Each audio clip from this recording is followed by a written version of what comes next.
विज्ञान परिषदेने मला इथे बोलण्याची संधी उपलब्ध करून दिली त्याबद्दल दोन्ही संस्थांचे आभार। मी सगळ्यात पहिल्यांदा इथे आलो। आज आपला कार्यक्रम 5:10लाच इथे आलो।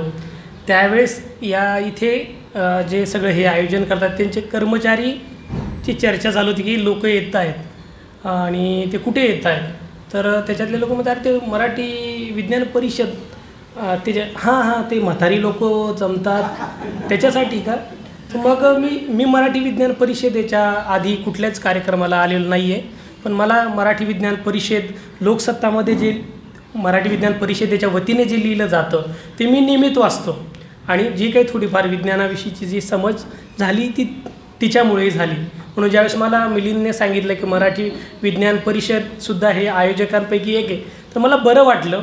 पण इथे आल्यानंतर मला थोडा धक्का बसला, अरे आपण आता काय करायचं, म्हणजे सगळी म्हातारी लोक आहेत असंही लोक म्हणत आहेत आणि मग आपण आता अभ्यासक्रम आणि पाठ्यपुस्तक बदल याविषयी बोलणार आहोत तर काय, असा प्रश्न आला। आता थोडं बरं वाटतं आहे की म्हातारी लोक नाहीत, तरुण लोकही आहेत आणि जी मराठी विज्ञान परिषदेतली जी म्हातारी लोक आहेत तर त्यांच्यासाठी कदाचित त्या व्यक्तीला काहीतरी संदेश द्यायचा आहे असं मला वाटतं। तर आय थिंक जे मराठी विज्ञान परिषदेशी संबंधित लोक आहेत त्यांना तो संदेश गेला असेल। दुसरा मुद्दा, मी सकाळी हा कार्यक्रमाला यायचं आहे म्हणून व्हॉट्सअपलाच्या कार्यक्रमाचं पोस्टर ठेवलं आणि एका व्यक्तीने मला मेसेज केला आहे, जो नेहमी मेसेज करतो, मी बऱ्याच वेळ दुर्लक्ष करतो, कधी कधी विचार करतो त्याच्यावर। त्यांनी म्हटलं की डार्विनचे सिद्धांत पूर्णतः खरा आहे का। मी त्याच्यावर काहीच बोललो नाही, कारण की मला माहीत होतं त्याला मी काही सांगितलं तर त्याला काही किती समजणार आहे। स्टेटसवर त्यांनी ती कॉमेंट केली, पण मी मग विचार करत होतो मी विज्ञानाचा अभ्यासक नाही आहे, त्याच्यामुळे मला त्याविषयी जास्त माहीत नाही पूर्ण खरं आहे किती खरं आहे काय खरं आहे। पण किमान विज्ञान या क्षेत्रामध्ये जे काम करणारी लोक आहेत ते जे सांगतात तर त्याच्यात वाटतं की बाबा पारंपरिक जे विश्लेषण केलं जातं आहे एकूणच उत्क्रांतीविषयी धर्मांमध्ये किंवा तथाकथित परंपरेमध्ये, त्यापेक्षा डार्विनने जे काही सांगितलेलं आहे ते आपल्याला पटतं। एक विद्यार्थी म्हणून सामाजिक शास्त्रांचा विद्यार्थी म्हणून मला वाटलं की किमान मला माहीत नाही किती खरं किती खोटं। आणि आता ताईंनी ज्या पद्धतीने मांडणी केली तर ती जास्त गरजेची मला वाटतं मोठ्या प्रमाणात हे लोकांमध्ये जायला, कारण की ज्यांनी मला ती कॉमेंट केली तो माझ्या वयाचा, म्हणजे मी तो 34 वर्ष वयाचा असेल, माझ्यापेक्षा एखाद्या वर्षांनी मोठा, त्यांनी ते म्हटलं। आता याचं कारण काय, मी बोलणार प्रामुख्यानं इतिहास आणि थोडंफार राज्यशास्त्र आणि समाजशास्त्र या विषयांमध्ये जे या अभ्यासक्रमांमध्ये जे बदल झाले त्या संदर्भात। पण डार्विनचा मुद्दा आहे आणि बऱ्याच वेळेस चर्चा होते आणि सुरुवातीलाच प्रास्ताविक करताना सीमाताईंनी एक या सगळ्या बदलांचा, पाठ्यपुस्तकांच्या बदलांचा एक राजकीय संदर्भ आहे तो जो सांगितला तो मला वाटतं तो खूप महत्त्वाचा आहे। कुठलीही गोष्ट अशी निर्वात पोकळीमध्ये घडत नाही, तिला बऱ्याच गोष्टी असतात आणि विनोदताईंच्या बोलण्यामध्ये 2-3 घटना आल्या त्या, म्हणजे एक तर आता डार्विनचा उत्क्रांतीचा सिद्धांत काढला किंवा तो वगळला किंवा कमी केला असं जे काही आहे ते मला वाटतं एक खूप व्यापक संदर्भामध्ये घडतं आहे। म्हणजे 2018मध्ये सत्यपाल सिंग यांनी म्हटले की वैज्ञानिकदृष्ट्या चुकीचा आहे डार्विनचा सिद्धांत आणि त्याची खूप मोठी बातमी झालेली। आणि 2019मध्ये ते आंध्र विद्यापीठामधल्या मध्ये जे इंडियन सायन्स काँग्रेस झालेली तिथे असं म्हटलं गेलं होतं की बाबा दशावताराची कल्पना जी आहे तर ती चांगल्या पद्धतीने इव्होल्युशन स्पष्ट करते डार्विनच्या सिद्धांतापेक्षा। आता हे 2 मतं जी मांडली होती ती आता शिक्षण आणि एकूणच आपलं म्हणजे सरकार या दोन्ही ठिकाणी खूप मोठ्या पदांवर असलेल्या लोकांनी मांडली।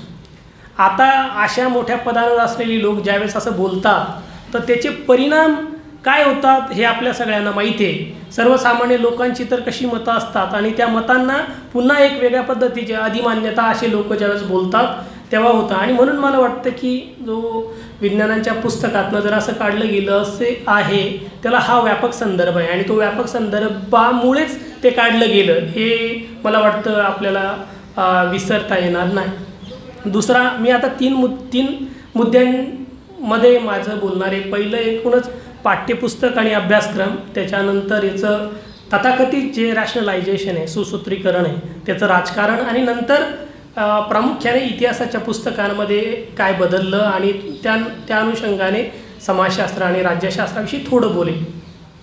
एक मी 2-4 दिवस पाहत होतो NCERTच्या वेबसाईटवर की काय या लोकांनी त्यांचं स्पष्टीकरण दिलेलं आहे आणि कशा पद्धतीनं ते या सगळं समर्थन करत आहेत या सगळ्या प्रक्रियेचं. तर अनेक खूप इंटरेस्टिंग गोष्टी मला कळाल्यात. आणि या निमित्ताने म्हणजे जरी मी इतिहास विषय शिकवतो तरी मी हे पाठ्यपुस्तकांमध्ये नेमके बारीक सारीक काय बदल झालेले आहेत हे मी आतापर्यंत बघितलेलं नव्हतं. मी वाचून होतो, अभ्यासू लोकांनी ज्या लिहिलं ते मी वाचून होतो, पण मी मागचे 3-4 दिवस सलग NCERTच्या वेबसाईटवर बघत होते काय नेमके बदल केलेले आहेत. तर तिथे खूप इंटरेस्टिंग माहिती आहे आणि मी आपल्यापैकी बऱ्याच जणांना हेही सुचवेल की स्वतःही आपण तिथे जाऊन जर व्हिजिट केलं तर काही गोष्टी आपल्याला स्पष्ट होतील. कारण सांगितलं आहे, दोन कारणं प्रामुख्याने येत आहेत की हा जो अभ्यासक्रमामधला बदल केला, रॅशनलाईज त्याला केलं.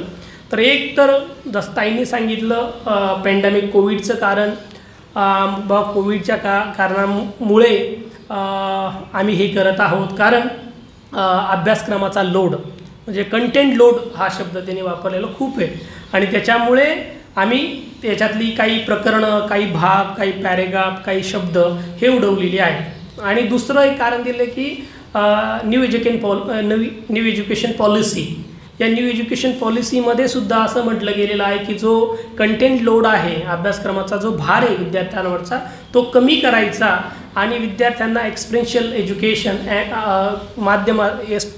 एज्युकेशनच्या माध्यमातून विद्यार्थ्यांचा क्रिएटिव्ह माइंड घडवायचा. आणि त्याच्यामुळे आम्ही हे असं केलं, अशा पद्धतीने रॅशनलाइज केलं असं म्हटलं गेलेलं आहे. आता आपण जर सगळे पुढचे जर गोष्टी जर बघितल्या तर मग खरंच त्याच्यातनं क्रिएटिव्ह माइंड घडणार आहे का, असा खूप मोठा एक प्रश्न निर्माण होतो. तो मी शेवटच्या मुद्द्याच्या ज्यावेळेस चर्चा करेन त्यावेळेस बोलेन.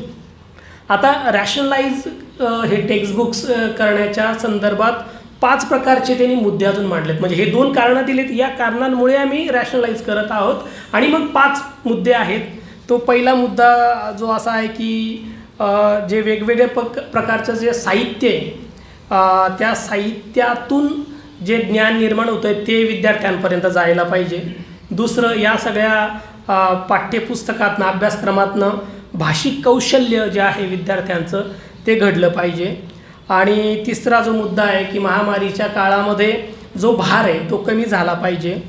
आणि चौथा मुद्दा जो आहे की या सगळ्या काळामध्ये विद्यार्थ्यांना जो कंटेंट आहे तो सहज उपलब्ध झाला पाहिजे आणि त्यांना म्हणजे अशा सोबत किंवा म्हणजे 4-2 लोकांना एकत्र येऊन अभ्यास करता आला पाहिजे. ही 4 मुद्दे एक शिक्षक म्हणून, एक इतिहासाचा विद्यार्थी म्हणून मला पटणारी आहेत, चांगली गोष्ट आहे.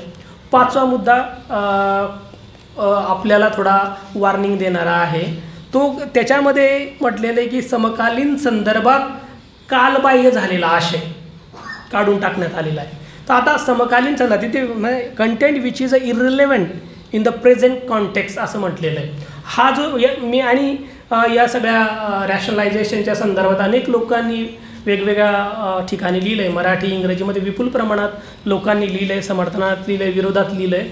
पण मी हा जो 5वा जो मुद्दा आहे या 5व्या मुद्द्यावर खूप कोणी सखोल चर्चा केलेली दिसत नाही. मी जेवढं या मागच्या 4-5 दिवसांमध्ये जेवढं खोदकाम केलं डिजिटली, तर हे इररिलेव्हंट इन अ प्रेझेंट कॉन्टेक्स्ट म्हणजे कालबाह्य, समकालीन संदर्भात कालबाह्य झालेली गोष्ट किंवा आशय.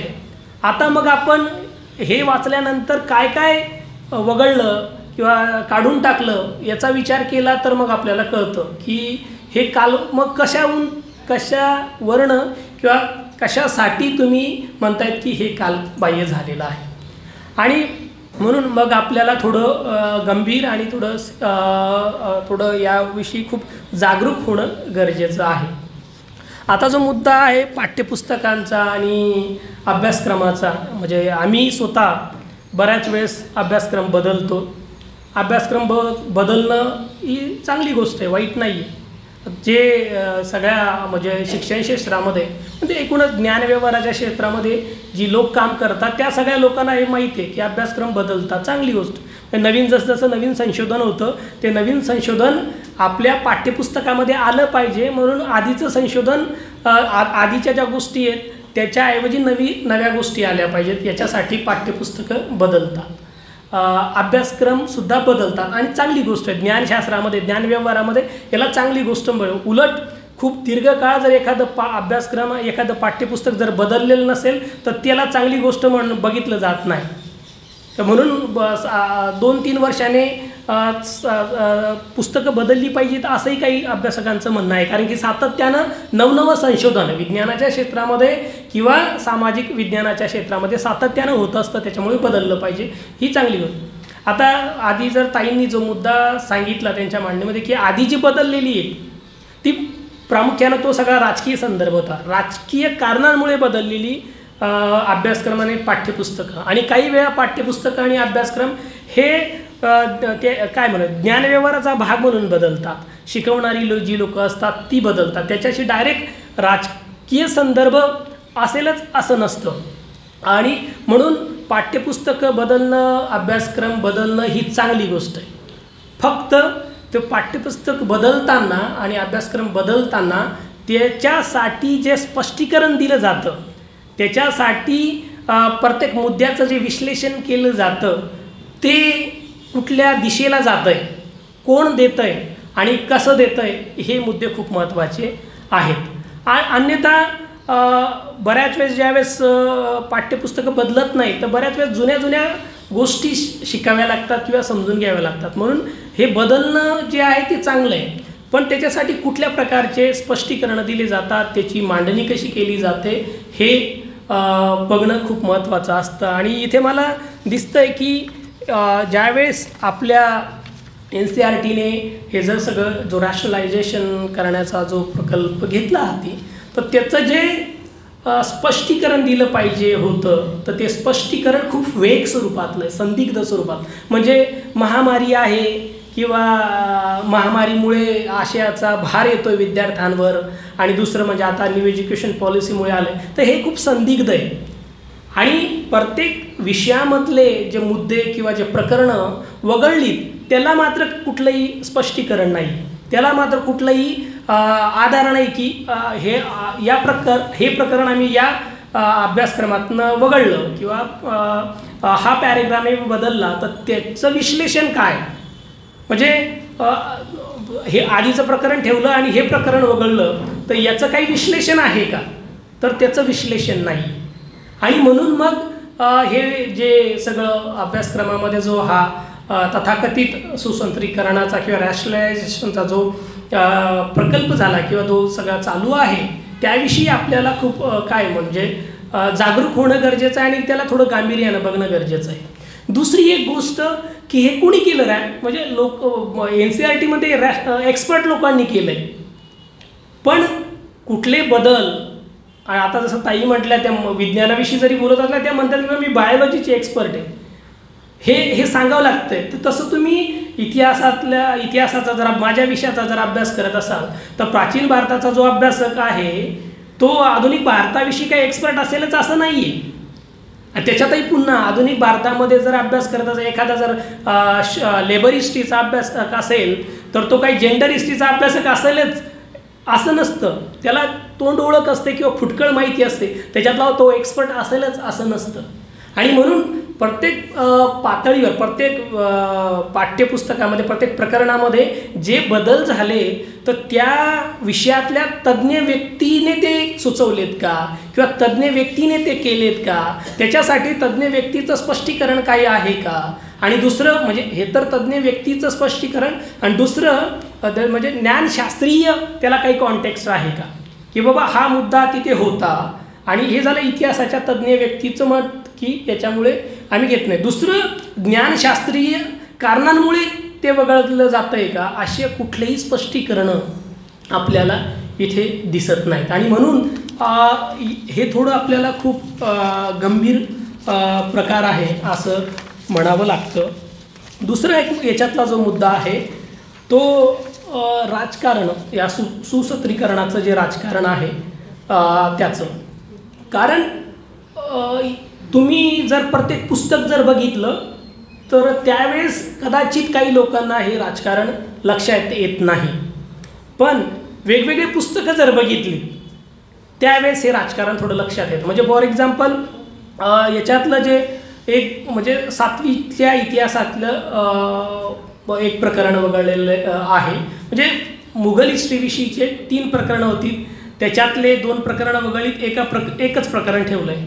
आणि जे नंतरची जी 2 प्रकरणं होती ती प्रामुख्यानं आर्थिक इतिहास, स्थापत्याचा इतिहास, तंत्रज्ञान आणि त्याच्यानंतर बाजार आणि नंतर या सगळ्या गोष्टींची चर्चा करणारी जी प्रकरणं होती. मध्ययुगीन काळामध्ये तंत्रज्ञान होतं, त्याचं स्वरूप कसं होतं, अर्थव्यवस्था होती ती कशी होती, ती चर्चा करणारी जी प्रकरणं ती सगळी वगळली तर फक्त राजकीय जी एक स्वरूपाची चर्चा करणारं ते प्रकरण ठेवलेलं आहे.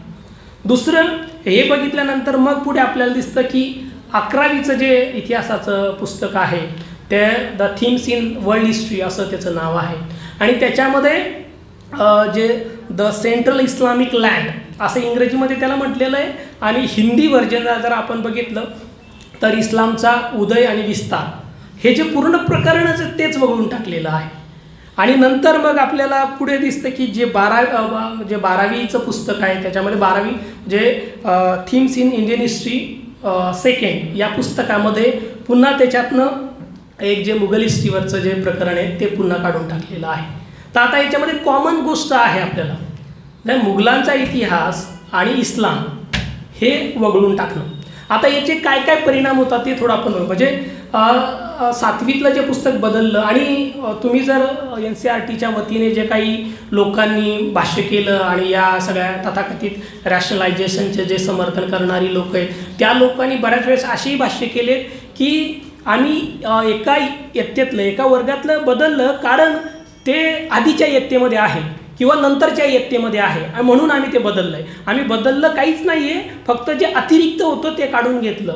आता याच्याविषयी खूप लोकांनी वेगवेगळ्या पद्धतीनं चर्चा केलेली आहे. एकतर या सगळ्या शिक्षणाच्या वेगवेगळ्या टप्प्यांमध्ये मुलांचं गळती होते. म्हणजे जर एखादा मुलगा 10वीच्या आतमध्ये जो शाळा त्यांनी सोडली तो गेला नाही पुढे आणि ते तुम्ही ठेवतात की तो 12वीला शिकेल तर मग त्या मुलाला ते शिकणं तिथे एक मिनिट सॉरी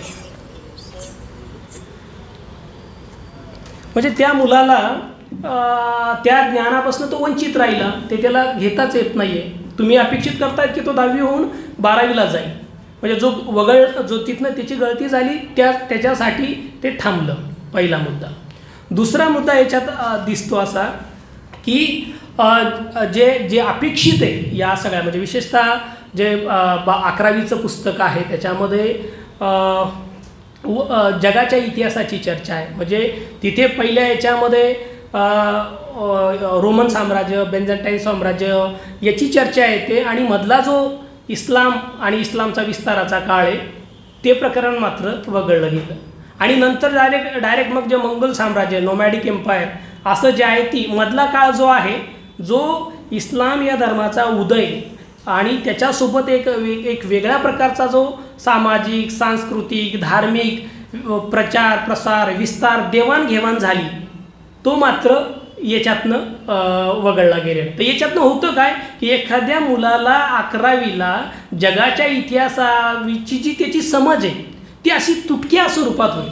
म्हणजे याच्यामध्ये म्हणजे जे इतिहासामध्ये आम्ही नेहमी आणि बऱ्याच वेळेस अनेक लोकांना त्याचा थोडा म्हणजे काय कंटाळा येतो काही काय बाबा तुम्ही क्रोनॉलॉजीमध्ये बोलतात पण एखादी गोष्ट एखादी घडामोड समजून घेण्यासाठी तिची क्रोनॉलॉजी कशी आहे हे सुद्धा खूप महत्त्वाचं आहे. तर या पुस्तकामध्ये त्या क्रोनॉलॉजीमध्येच काय म्हणतो आपला खंड पडताना दिसतो. आणि ही तर वरवरची गोष्ट आहे. म्हणजे एकतर तो त्याला सगळं रोमन साम्राज्याचा उदय कसा झाला आणि त्याचा राज कसा झाला हे कळेल आणि त्याच्यानंतर डायरेक्ट मंगोल साम्राज्याच्या याच्यामध्ये येईल. मधल्या काळामध्ये जे झालं मधल्या काळामध्ये नुसतं इस्लामचा उदय आणि विस्तार नाही झाला तर त्याच्यासोबत तुम्ही जर बघितलं तर स्पेनपासून तर उत्तर भारतापर्यंत लोकांचं इंटरॅक्शन झालेलं आहे, ज्ञानव्यवहार झालेला आहे, संस्कृतीची देवाणघेवाण झालेली आहे. आणि अनेक विज्ञानाच्याही दृष्टीने की ज्यावेळेस मध्ययुगीन काळामध्ये युरोपामध्ये खूप वेगवेगळ्या प्रकारचं ज्ञानविरोधी ज्या गोष्टी घडतात, तर त्यावेळेस मोठ्या प्रमाणात युरोपी ज्ञान हे सगळं अरब लोकांनी अरबी भाषेमध्ये ट्रान्सलेट केलेलं आहे. आणि नंतर ते आपल्याला माहिती आहे की रेनेसांच्या काळामध्ये नंतर पुन्हा युरोपियन भाषांमध्ये भाषांतरित झालं. म्हणजे इस्लाम आणि ख्रिश्चॅनिटी यांचे धार्मिक संघर्ष झालेत का? झाले. पण त्याच्यासोबत ज्ञानव्यवहारातली संस्कृतीतली जी देवाणघेवाण झाली आणि त्याच्यातनं ती देवाणघेवाण झाली ती पुन्हा अनेक खंडांना जोडणारी. म्हणजे तुम्ही स्पेन, इकडे नॉर्थ आफ्रिका, सगळा पूर्ण सेंट्रल एशिया आणि उत्तर भारत या सगळ्या भूभागाला तो जोडणारा काळ आहे. म्हणजे आपल्याला जर मध्ययुगीन भारत जर समजून घ्यायचा असेल तर जर आपल्याला सेंट्रल एशिया समजूनच घ्यावा लागतो. म्हणजे तुर्क भारतात का आले, मुघल भारतात का आले, हे आपल्याला भारताचा इतिहास नुसता समजून घेऊन चालत नाही. तर त्याच्यासाठी आपल्याला सेंट्रल एशियामध्ये काय घडत होतं हे समजल्याशिवाय आपल्याला भारताचा इतिहासही समजून घेता येत नाही. आणि इथे ज्यावेळेस हा इस्लाम त्याचा उदय आणि विस्तार हा ज्यावेळेस हे प्रकरण ज्यावेळेस काढलं जातं तर त्यावेळेस विद्यार्थ्यांना एकतर क्रोनॉलॉजी समजणार नाही आणि दुसरं या दोन घटनांमध्ये जो संदर्भ आहे, जो संबंध आहे तोही इथे समजणार नाही किंवा तो लक्षात येणार नाही. आणि दुसरी गोष्ट म्हणजे की हे पुन्हा राजकीय स्वरूपातलंच पुन्हा प्रकरण नाही आहे. याच्यामध्ये सामाजिक, सांस्कृतिक, धार्मिक, वैचारिक, ज्ञानात्मक अशा अनेक गोष्टींची देवाणघेवाण झालेली आहे. अनेक परकीय प्रवासी वेगवेगळ्या मध्य एशियातल्या वेगवेगळ्या देशांमधनं आली, तिथे त्यांनी इथली निरीक्षणं केली, इथल्या अनेक गोष्टींविषयी बोलली. ह्या सगळ्या गोष्टी पण आपल्याला इथे राहून जातील असं आपल्याला दिसतं. आणि नंतर मग पुन्हा एकतर 7वीतनं मुघलांचा इतिहास काढला, नंतर तो पुन्हा 12वीला तो काढला, तो प्रकरणच काढलेलं आहे. म्हणजे एकीकडे मग आपल्याला असं दिसतं, तुम्ही तो बघितलं तर हे जे म्हणणं आहे की ऑलरेडी तो दुसरीकडे शिकणार आहे आणि आधीच आम्ही काढला आहे, तर याला आपल्याला कुठेही आधार मिळत नाही.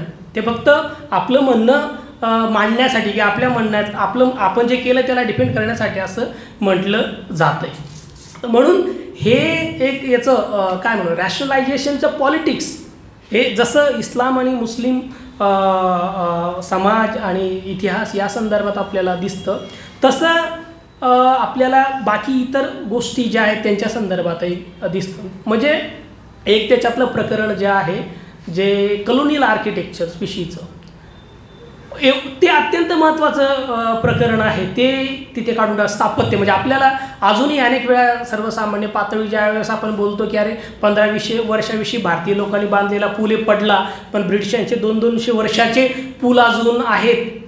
तर हे फक्त काय ब्रिटिश म्हणजे ते सरकार होतं त्यांचंच नाही, तर त्याच्या मागचं त्यांचं टेक्निक, त्याच्या मागचं त्यांचं स्थापत्यशास्त्र काय होतं, कसं होतं आणि ते कसं त्यांनी उभं केलं याची चर्चा करणारं जे प्रकरण होतं तेही इथे काढून टाकण्यात आलेलं आहे. आता एकीकडे ब्रिटिशांची टीका करायची, ब्रिटिश राजवटीने इथे शोषण केलं, आर्थिक अनेक गोष्टी केल्या, हे सगळं आपल्याला मान्य आहे. पण त्याच्यासोबत ब्रिटिशांनी इथे अनेक गोष्टी केल्यात हा आपला इतिहास आहे. तुम्ही इथे आमच्या सावित्रीबाई फुले पुणे विद्यापीठामध्ये या, आम्ही सगळ्या लोकांना जी आमची मुख्य इमारत दाखवतो ती ब्रिटिशांनी बांधलेली मुख्य इमारत आहे. म्हणजे आता आपण असं ठरवणार की आता ब्रिटिशांचं जे जे आहे आम्ही ते पाडून टाकतो कारण की आम्हाला ब्रिटिश आवडत नाही, असं म्हणून चालत नाही. बऱ्याच वेळा म्हणजे आपल्याला जो आवडतो तोच इतिहास नसतो. इतिहासामध्ये अशा अनेक गोष्टी असतात ज्या आपल्याला आवडू शकत नाही, पण आपलाच इतिहास आहे. म्हणजे पण ज्यावेळेस इतिहासाचं ज्यावेळेस सोयीस्कर राजकारण केलं जातं, सोयीस्कर काही गोष्टी आठवण्या किंवा सेलिब्रेट केल्या जातात आणि काही गोष्टी दुर्लक्षित केल्या जातात, पण हा राजकारणाचा भाग आहे. इतिहासाचा विद्यार्थी, इतिहासाचा शिक्षक म्हणून मला असं करता येत नाही, असं आम्ही करू नये. जी आमची ज्ञानशाखा आहे तिच्या विरोधात म्हणजे तो अनप्रोफेशनलिझम होऊन जाईल, म्हणजे ते व्यावसायिक राहणार नाही. आणि जसं हे सगळं ब्रिटिश स्थापत्याच्या संदर्भात आहे तसा एक आणि जो अत्यंत महत्त्वाचा मुद्दा आहे म्हणजे आता मणिपूरचं प्रकरण आजूबाजूला आपल्या आहे तर त्या संदर्भात याच्यात पार्टिशनवरचं जे प्रकरण आहे ते काढून टाकण्यात आलेलं आहे. पार्टिशन फाळणी भारताच्या फाळणीवरचं आणि भारताच्या फाळणीवरचं प्रकरण जे काढलं आहे तर आता आपल्याला म्हणजे एकीकडे आपण आज मणिपूरमध्ये जे घडलं आहे त्याची चर्चा करतो आहे पण फाळणीमध्ये याच्यापेक्षा काही दुसरं झालं नव्हतं. म्हणजे ज्या लोकांनी उर्वशी बुटालिया यांचं the other side of silence नावाचं पुस्तक वाचलं असेल तर मोठ्या प्रमाणात लैंगिक हिंसाचार स्त्रियांवर आणि तो सगळ्या धर्मीय हिंदू मुस्लिम शीख ईसाई आणि या हिंदू मुस्लिम शीख ईसाई पुरुषांनी आपल्या धर्मातल्या दुसऱ्या धर्मातल्या अशा सगळ्या स्त्रियांवर खूप मोठ्या पातळीचा लैंगिक हिंसाचार केलेला आहे आणि त्याचं चांगलं डॉक्युमेंटेशन उर्वशी बुटालिया यांनी केलं. दुसरं एक पुस्तक की ज्यावेळेस जे फाळणीचा सगळा ही घटना घडत होती त्याच्यानंतर भारतातल्या स्त्रिया पाकिस्तानात जात होत्या ज्या मूळ तिकडे जाणं अपेक्षित होतं आणि तिकडच्या त्यावेळेस जे स्त्रियांचे जे कॅम्प लावले गेले होते त्याच्यामध्ये एका बाईंनी काम केलं ज्या अनीस किडवाई होत्या. त्यांनी ते पुस्तक लिहिलेलं आझादी की छाव में अत्यंत महत्त्वाचं पुस्तक आहे. त्या पुस्तकामध्ये त्यांनी काही गोष्टी नोंदवल्या त्या म्हटल्यात की जे लोकांनी म्हणजे त्या स्वतः तिथे काम काँग्रेसच्या कार्यकर्त्या होत्या त्या आणि ज्या सगळ्या या स्त्रिया त्याच्या बळी होत्या त्या स्त्रियांमध्ये त्या काम करत होत्या आणि त्या स्त्रियांच्या त्यांनी मुलाखती घेतल्या तर त्याच्यात म्हटलं ज्या पुरुषांनी बलात्कार केले त्या पुरुषांनी स्त्रियांच्या गुप्तांगावर स्वतःचे नावंसुद्धा कोरलेलं आहे. हा भारताचा इतिहास आहे. हा फाळणीचा इतिहास आहे आणि म्हणून मणिपूरमध्ये आता काय असं अचानक घडत नाही आहे तर हा लैंगिक हिंसेचा सुद्धा दीर्घ इतिहास आहे आणि तो आपण शिकवत नाही. अनेक वेळा असंही म्हटलं जातं की हिंसा कशाला शिकवायची पाठ्यपुस्तकांमध्ये म्हणजे त्याच्यामध्ये ग्रह असा असतो समज असा असतो की हिंसा शिकवली तर लोक हिंसक होतील पण याचा अर्थ काय असा आहे मग अहिंसा शिकलेले लोक अहिंसक होतात असं होत नाही. उलट अनेक अभ्यासकांचं म्हणणं आहे की तुम्ही हिंसा जो इतिहासामध्ये जी हिंसा झाली ती मुलांना शिकवा त्याच्यातनं हिंसेचं स्वरूप काय असतं हे मुलांना कळेल त्याचे परिणाम काय होतात हेही मुलांना कळेल. त्याच्यासाठी आपल्याला शिक्षणशास्त्रीय ज्ञानशास्त्रीय काही नवीन प्रकारच्या गोष्टी विकसित केल्या पाहिजे कसं मुलांना हे शिकवायचं. एकीकडे म्हणजे तेच म्हणजे तिथे भारतीय घटना सुरू झाली घटनेची निर्मिती झाली हे आपण शिकवतो स्वातंत्र्य मिळालं हे शिकवतो पण स्वातंत्र्यासोबत भारताची फाळणी झाली हा इतिहासच आहे. फाळणी का झाली कशी झाली तिचा परिणाम लोकांवर काय झाला आजही अजून म्हणजे आतापर्यंत आपल्याला माहिती आहे 90-80 वर्षाची भारत पाकिस्तानात राहणारी लोक त्यांचे अनुभव सांगतायत. काही लोक तर अजूनही ते बोलू शकत नाही अशा गोष्टी मग आपण फाळणी का शिकवत नाही आणि ज्यावेळेस फाळणी आणि तिचा परिणाम हा NCERTमध्ये इतिहासकारांनी हे प्रकरण टाकलं होतं त्याचा हेतूच हा होता की एकूणच या देशाचं जे विभाजन झालं नुसतं ते भौगोलिक विभाजन नाही राहिलं तर ते मनांचं विभाजन झालं त्याच्यातनं लोकांची मनं विभागली आणि त्याच्यातनं द्वेषाची पेरणी झाली. आजही पूर्ण आपला जो दक्षिण एशिया आहे साऊथ एशिया या साऊथ एशियाला त्या फाळणीचे फळं अजूनही भोगावे लागत आहेत. आजही भारत पाकिस्तान बांगलादेश यांची संबंध चांगली नाही आहेत. म्हणजे एकीकडे आपण युरोपामधले देश कसे गुण्यागोविंदाने राहतात असं तसं बोलतोय पण आपले शेजारी जिथले जवळपास 70-75 वर्ष झाल्या हा दक्षिण एशिया हा प्रदेश गुण्यागोविंदाने नाही आहे म्हणून सगळं दक्षिण एशियाचं भविष्य त्या फाळणीमुळे बिघडलेलं आहे आणि ते आपण शिकवत नाही. आणि ते काय शिकवत नाही तर मग त्याची जर फाळणी कशामुळे झाली कोणामुळे झाली काय त्याचे परिणाम झाले या सगळ्या गोष्टींचं जर विश्लेषण करायचं म्हटलं तर मग अनेक लोकांना सुद्धा जबाबदार धरावं लागतं. अनेक लोकांच्या राजकारणाला सुद्धा जबाबदार धरावं लागेल आणि म्हणून मग ते शिकवायचं नाही. हे आपल्याला या सगळ्या रॅशनलायझेशनचं राजकारण दिसतं. याच्यातला जो पुढचा जो मुद्दा आहे की अशा प्रकारचं रॅशनलायझेशन करून म्हणजे ज्ञानशास्त्रीय काही बदल घडेल का मला नाही माहिती पण त्याचा एक निश्चितपणे येणाऱ्या पुढच्या काळातल्या विद्यार्थ्यांवर परिणाम होईल. म्हणजे इतिहास म्हणूनही त्याचा परिणाम होईल आणि एकूणच समज जी इतिहासाविषयीची समज तरुणांची विद्यार्थ्यांची होणार आहे त्याविषयी सुद्धा नक्कीच ते होणार आहे. आणि असे अनेक मुद्दे मी फक्त आता इथे इतिहासाची काही उदाहरणं सांगितली आणि त्याच्यातनं रॅशनलायझेशनचं राजकारण काय प्रत्येक ज्ञान शाखेतल्या विद्यार्थ्यांनी अभ्यासकांनी जर NCERTने जे रॅशनलाइज केलं आहे ते जर बघितलं काळजीपूर्वक तर आपल्याला सुद्धा त्याचं राजकारण काय आहे हे स्पष्टपणे दिसून येईल. आता शेवटचा मुद्दा सांगतो आणि थांबतो की याच्यामध्ये 6वीपासून तर 12वीपर्यंतच्या पुस्तकांमध्ये म्हणजे 7वीच्या पुस्तकामध्ये काही बदल केले, 10वीच्या पुस्तकांमध्ये बदल केलेले आहेत, 11वी आणि 12वीच्या पुस्तकांमध्ये बदल केलेली आहे. तर एक गोष्ट दिसते की एकतर म्हणजे बदल करण्यामध्ये कॉमन गोष्ट आहे की मुघल हिस्ट्रीविषयी एक काहीसा आपल्याला याच्यामध्ये आकस दिसतो. आता मुघलांच्या इतिहासाला जास्त कव्हरेज मिळालं असा आक्षेप असेल तर एक वेळेस मी तो समजू शकतो की इतिहास लेखनामध्ये दीर्घकाळ उत्तर भारतातलीच इतिहासकार मोठ्या प्रमाणात होती, त्याच्यामुळे त्यांनी तिकडच्या इतिहासाला जास्त कव्हरेज दिलं असेल किंवा जास्त प्रकरणं त्याच्यावर असतील हा जर आक्षेप असेल तो मी समजू शकतो की बाबा दक्षिण भारत, ईशान्य भारत, पूर्व भारत या भागातल्या इतिहासाला सुद्धा तिथे स्थान मिळालं पाहिजे हा आक्षेप अनेक इतिहासकारांनी चांगल्या व्यावसायिक इतिहासकारांनी पण नोंदवलेला आहे. याचं म्हणजे अभ्यासक्रमाचं किंवा पाठ्यपुस्तकाचं डेमोक्रेटायझेशन करणं ही चांगली गोष्ट आहे. पण तुम्ही अभ्यासक्रमाचं डेमोक्रेटायझेशन करताना कोणाला वगळतायत का?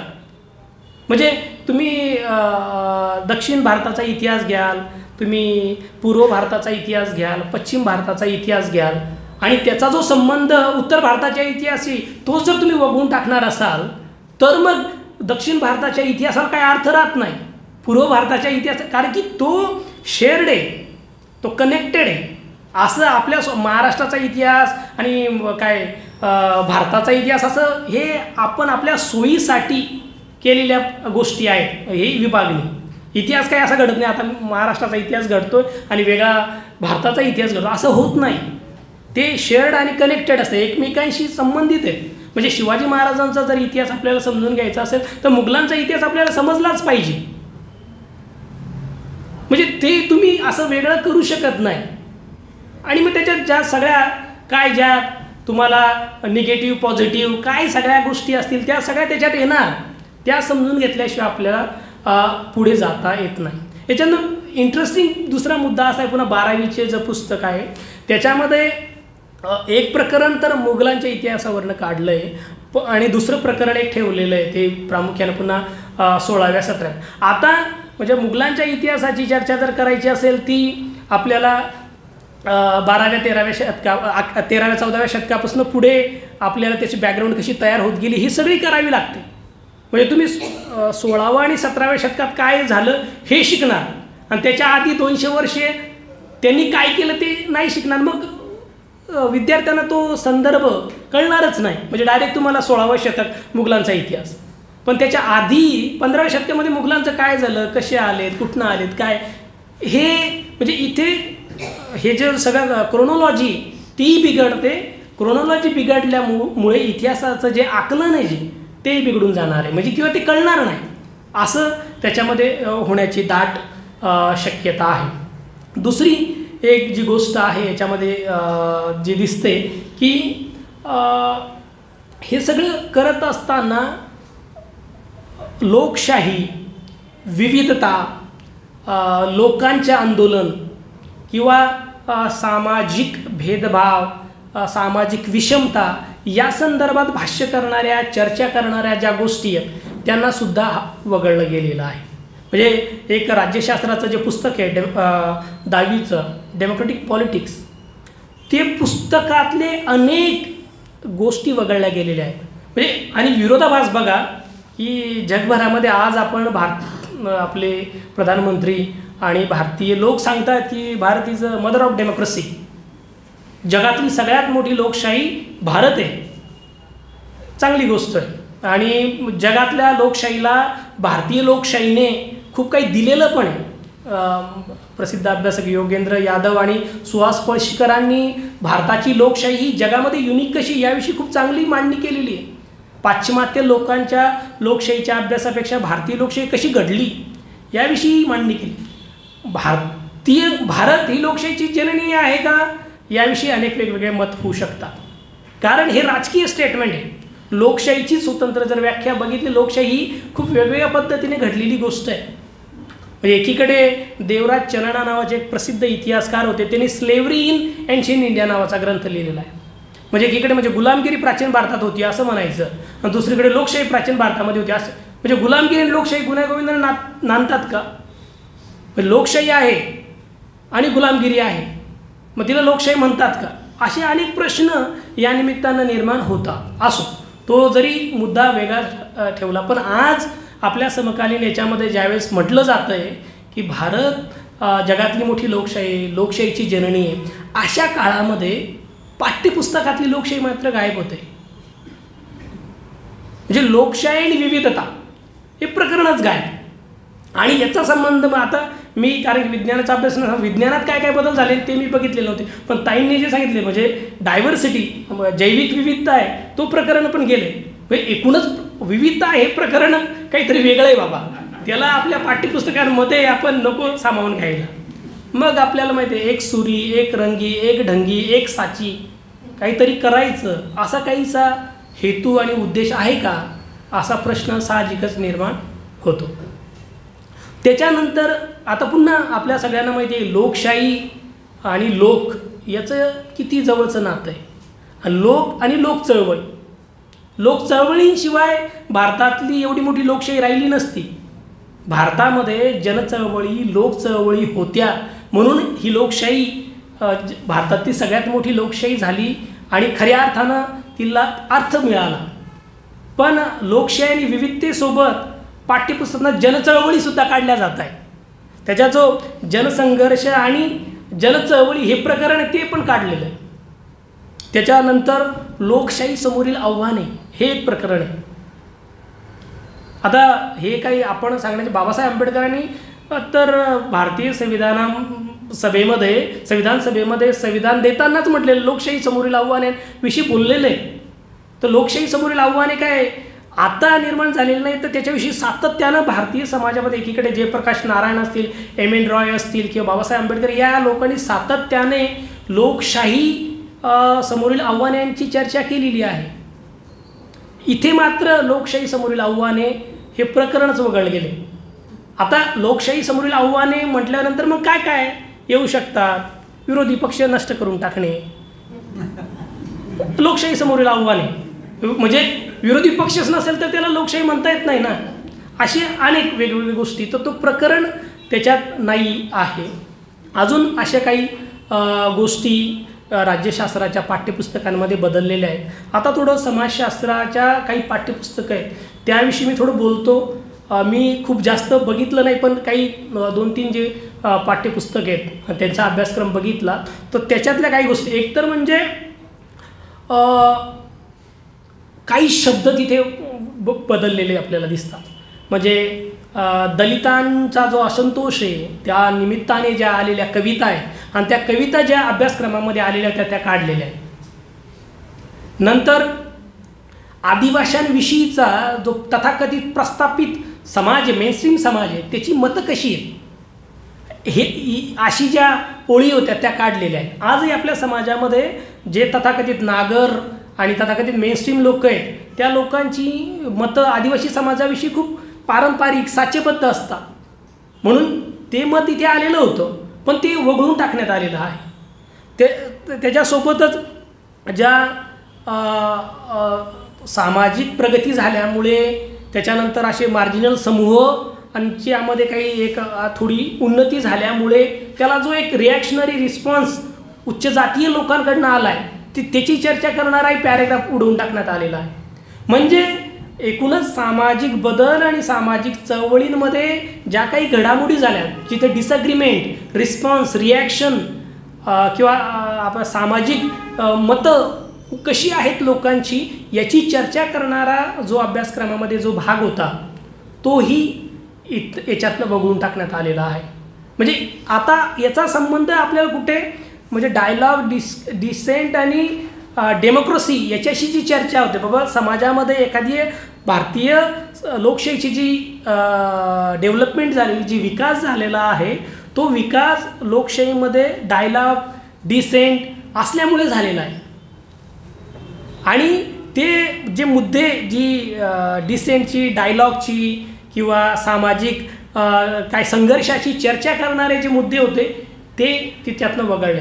तर या सगळ्या याच्यातनं काय दिसतं जी म्हणजे जिथून काहीतरी एक वेगळे प्रश्न उपस्थित होऊ शकतात किंवा जे समूह काही वेगळ्या प्रकारचं मत त्याच्यातनं येऊ शकतं ते हळूहळू पद्धतीने याच्यातनं वगळत आलेलं आहे. मग आपल्याला दिसतं मुस्लिम, दलित, आदिवासी हे समूह तर आपण नुसतं बघितलं तरी आपल्याला या समूहांची जी पाठ्यपुस्तकामध्ये जी चर्चा होती ती वगळताना दिसते.